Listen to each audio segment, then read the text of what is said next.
Par votre présence ce soir dans cette émission. Ça faisait 25 ans que vous n'étiez pas venu en France et on ne vous verra à la télévision que dans Ce soir ou jamais. Donc cette émission mérite bien son nom. Vous êtes un savant, un linguiste dont les travaux révolutionnaires ont fait le tour du monde, mais vous êtes également célèbre pour vos combats politiques contre le pouvoir, contre l'impérialisme, contre la propagande médiatique. Vous êtes un ardent défenseur de la liberté d'expression. Vous avez récemment publié Raison contre pouvoir.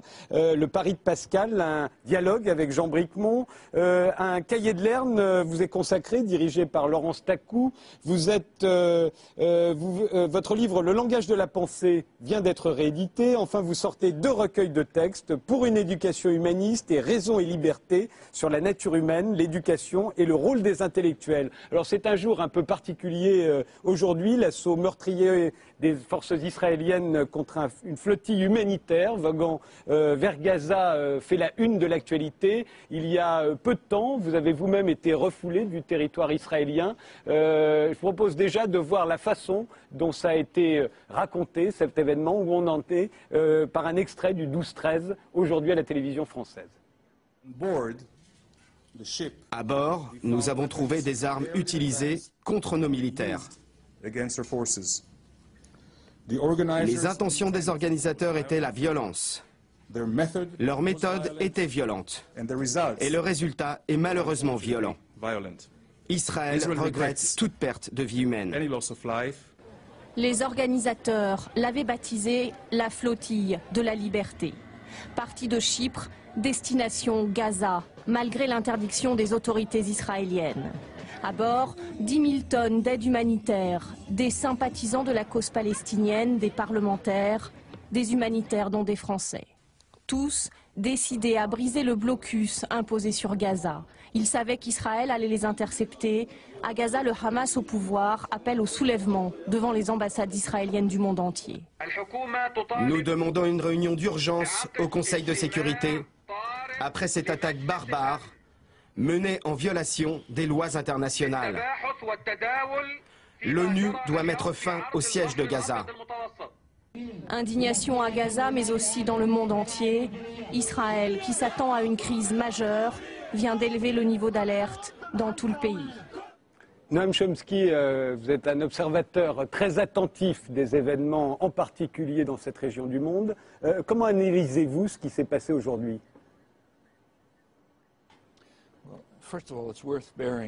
D'abord, je crois qu'il ne faut pas oublier que ça fait déjà 30 ans qu'Israël arraisonne des navires dans les eaux internationales entre Beyrouth et Chypre, assassine des gens, les kidnappe, les enlève pour les mettre en prison en Israël, parfois les prend en otage pendant des dizaines d'années. Donc il y a ces escapades dans les eaux internationales ne sont rien de nouveau.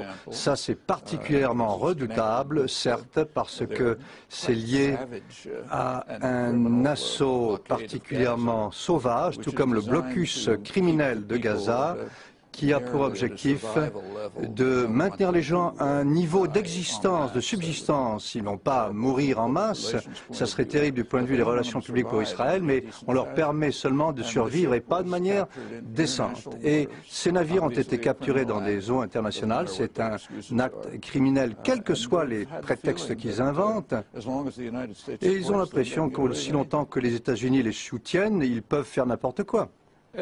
Noam Chomsky, quelle est la critique fondamentale que vous portez à l'État d'Israël? Parce que ça ne date pas d'aujourd'hui. Vous avez toujours été très, très critique à l'égard de cet État. Tout d'abord, je suis critique des États-Unis par rapport à Israël. Ce que fait Israël, c'est parce que les États-Unis les soutiennent et les appuient depuis 35 ans. Les États-Unis et Israël, de manière unilatérale, ont bloqué la solution politique du conflit Israël-Palestine, alors qu'il y a un consensus international complet sur la manière de résoudre la crise. Les États-Unis ont voté contre les résolutions au sein du Conseil de sécurité, ont voté contre des résolutions de l'Assemblée générale avec Israël et très souvent ont empêché une solution de la crise.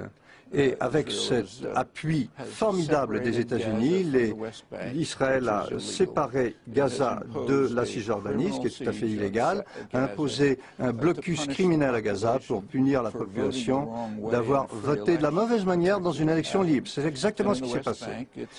En Cisjordanie, progressivement, Israël accapare les régions qui l'intéressent et chasse ce qui reste de la population dans ce que Sharon a appelé des Bantoustans, lui qui était l'architecte de cette politique. On est en train de mettre en place une maîtrise complète de la région et ça c'est parfaitement illégal de la part d'Israël. Israël d'ailleurs a reconnu en 1997 et de manière très explicite, de manière 67 plutôt, que ces transferts se faisaient contre la loi internationale et ce qu'ils font à Jérusalem est doublement contre la loi internationale parce que ça va contre les résolutions du Conseil de sécurité. Mais ils continuent dans ce sens-là parce que les États-Unis continuent de les appuyer, de participer à leurs exactions et leur permet de poursuivre cela, ce qui a compris l'invasion du Liban, le harcèlement très grave des Palestiniens, empêcher les gens d'aller à l'hôpital, c'est une exaction après l'autre. Et ces exactions se font dans le cadre d'une occupation militaire. Le pays a certes le droit de survivre en tant que pays, mais il n'a pas le droit de se comporter comme un État criminel. Le 16 mai dernier, Noam Chomsky, vous étiez à Amman en Jordanie, vous vouliez entrer en Israël pour donner une conférence dans une université palestinienne à Ramallah et on vous a refusé l'entrée du territoire israélien. Est-ce que vous l'avez compris?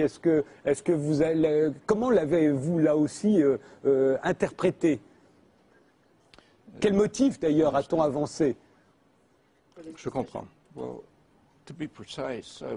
Soyons précis. On ne m'a pas empêché d'aller dans Israël, précisément. On m'a empêché d'aller dans les territoires occupés. J'avais été invité par l'université Birzeit, qui est une université palestinienne. J'ai accepté cette invitation, tout comme j'accepte des invitations du Collège de France, par exemple. Vous y étiez d'ailleurs hier. Oui, tout à fait.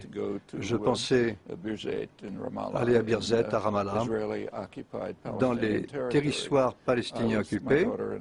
J'étais avec ma fille, on a été arrêtés à la frontière par des officiels israéliens.